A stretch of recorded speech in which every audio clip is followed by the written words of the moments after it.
Friends, welcome to RS family. So எல்லோரும் எப்படி இருக்கீங்க? இன்றைக்கி விளாக் ஸ்டார்ட் ஆகிடுச்சு. சரின்னு சொல்லிவிட்டு ரெடி ஆகிட்டு சாமி கும்பிட வந்துட்டேன். எனக்கு பூ ரொம்ப விலையாக இருக்குங்க. இப்போ மழை பெஞ்சிட்ருக்கிறதுனால. ஸோ மல்லிகைப்பூலாம் கிடைக்கல மார்க்கெட்டில். அரளிப்பூ தான் வாங்கினேன். அரளிப்பூ வந்து நான் சுட்டா நான் குறுக்க ஹிந்தி வேர்டு வருதில்ல, மன்னிச்சிக்கோங்க. கட்டாத பூ, உதிரிப்பூ, அதுதான் வாங்கிக்கிட்டேன். நான் கட்டி போடுவேன் மாலை மாதிரி. இப்போ விலையாக இருக்குதுன்னு சொல்லிவிட்டு ஒன்று ஒன்றா வச்சு கும்பிட்றேன். ஃப்ரெஷ்ஷாக இருக்கிறதுனால எனக்கு 3 days 4 days யூஸ் பண்ணிக்குவேன் அந்த பூவை. நெக்ஸ்ட்டு பிரேக்ஃபாஸ்ட்டு ரெடி பண்ணேன். அவளும் உப்புமா தாங்க செஞ்சு எல்லோரும் சாப்பிட்டு முடிச்சிட்டோம். சரி, வீட்டில் ஒன்றுமே இல்லைன்னு வச்சுக்கோங்களேன். வெஜிடபிள் நான் தான் சொன்னல போன வீடியோவில், ஒரே மழை, ரோடு ஃபுல்லாக ஒரே தண்ணி, அதனால் மார்க்கெட்டு ஃபுல்லாக க்ளோஸாக இருந்தது. இன்றைக்கி காலையில் பார்த்தா ரோடு ஃபுல்லாக கிளியர் ஆகிடுச்சிங்க. மார்க்கெட்லாம் ஓப்பனாக இருந்தது. சரின்னு சொல்லிட்டு பெரிய மார்க்கெட்டுக்கு போயிட்டு கொஞ்சம் வெஜிடபிள்ஸு, கொத்தமல்லி, கருவேப்பிலை, பச்சை மிளகாய் அதெல்லாம் வாங்கிக்கலான்னு சொல்லிட்டு தான் மார்க்கெட்டுக்கு வந்திருக்கேன். மிளகாலாம் ஒரே விலைங்க. பாவு கிலோ மிளகா 30 ரூபா, 1/4 கிலோ இஞ்சி 40 ரூபா. நான்லாம் இவ்வளோ விலை கொடுத்து வாங்கினதே இல்லைங்க. 1/4 கிலோ இஞ்சிலாம் 20 ரூபாய்க்கு மேலே நான் வாங்கினதே இல்லை.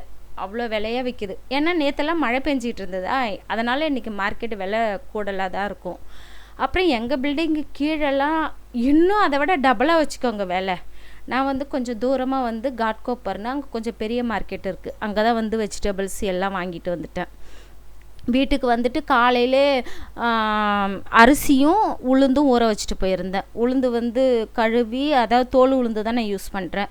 கழுவிட்டு கிரைண்டரில் போட்டுட்டேன். அது ஒரு பக்கம் அரைஞ்சிக்கிட்டு இருக்கட்டும்னு சொல்லிவிட்டு வெஜிடபிள் வாங்கிட்டு வந்தேன் இல்லைங்களா, அதெல்லாம் எடுத்து ஃப்ரிட்ஜில் வச்சலான்னு சொல்லிவிட்டு இப்போ ஆர்கனைசேஷன் பண்ணிகிட்ருக்கேன். 1 கிலோ பாவக்காய், 1 கிலோ கத்திரிக்காய், 1 கிலோ கேரட்டு, 1 கிலோ தக்காளி, 1/2 கிலோ வெண்டைக்காய், 1/2 கிலோ கோவக்காய், வெங்காயம், இஞ்சி, பச்சை மிளகாய், கொத்தமல்லி எல்லாம் வாங்கிட்டு வந்தேன். இஞ்சி தாங்க விலையாக தான் இருந்தது. அப்படி ஈரமாகவும் இருந்தது, அவ்வளோ ஒன்றும் ஃப்ரெஷ்ஷாகவும் இல்லை. சரி, என்ன பண்ணுறது, சொல்லுவாங்களே வாங்கி தானே ஆகணும்னு சொல்லிட்டு வாங்கிட்டேன். இவ்வளோ சின்ன கத்தைங்க கொத்தமல்லி, கத்தை 20 ரூபாங்க. நான்லாம் பெரிய கத்தையே வெறும் 10 ரூபாய்க்கு வாங்கியிருக்கேன்.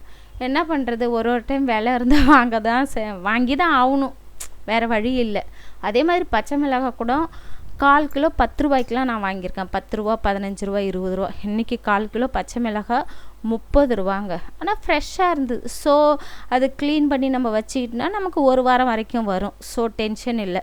ஃப்ரெஷ்ஷாக இருக்கிறதுனால பைசா போனாலும் பரவாயில்லன்னு வாங்கியாச்சு. முட்டைக்கோசு, ஒரு முட்டைக்கோசு வாங்கியிருந்தேன். கேபேஜ், அப்புறம் கோவக்காய் வாங்கியிருந்தேன். இதெல்லாம் எனக்கு இப்போ வந்துடும் 3-4 டேஸ்க்கு. டென்ஷன் இல்லை. ஏன்னா எங்கள் வீட்டுக்கு கீழே கடை இருக்குது. அந்த கடையெல்லாம் வாங்கினா ஓவர் ரேட், இதை விட டபுள் மடங்கு ரேட்டு வரும். ஸோ பெரிய மார்க்கெட்டுக்கு போனால் நமக்கு கம்மி ரேட்டில் கிடச்சிரும். இஞ்சி, கொத்தமல்லி, கருவேப்பிலை, பச்சை மிளகாய் இதெல்லாம் நான் டப்பாவில் போட்டு ஆர்கனைசேஷன் பண்ணிட்டேங்க. இதெல்லாம் எடுத்து இப்போ ஃப்ரிட்ஜில் வச்சிடணும். வச்சு முடித்த பிறகு வடை மாவு செக் பண்ணணும், ரெடி ஆகிடுச்சான்னு சொல்லிட்டு.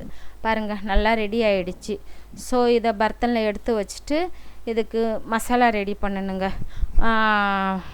பெருஞ்சீரகம், பச்சை மிளகாய், கருவேப்பிலை, கொத்தமல்லி, உப்பு, அரிசி மாவு எல்லாம் டேஸ்ட்டுக்கு ஏற்ற மாதிரி எல்லாம் போட்டு நல்லா மிக்ஸ் பண்ணிக்கிட்டு இருக்கு. ஒரு பக்கம் சோறு வெந்துகிட்ருக்கு. இன்றைக்கி வந்து வேப்பம்பூவும் அப்புறம் வந்து சுண்டைக்காய் போட்டு ஒரு காரக்குழம்பு தாங்க செய்கிறேன். அதன் பிறகு வடை. வேறு எதுவும் ஸ்பெஷலாக பொரியல் செய்யலான்னு நினச்சேன். நேற்று பொரியல் கொஞ்சம் இருந்தது, சோலே பாஜி. ஏன்னா நேற்று ஒரு 1/2 கிலோ மாதிரி சோலே பாஜி செஞ்சுட்டேங்க.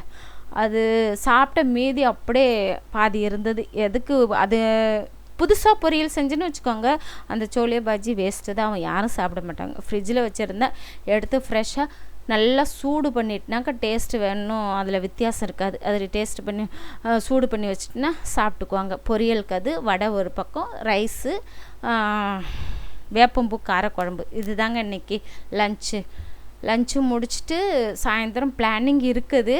பட் அது அடுத்த விலாகில் பார்க்கலாங்க. இந்த vlog பிடிச்சிருந்தா ஒரு சின்னதாக லைக் கொடுத்துருங்க. அடுத்த வீடியோவில் பார்க்கலாங்க. பாய்.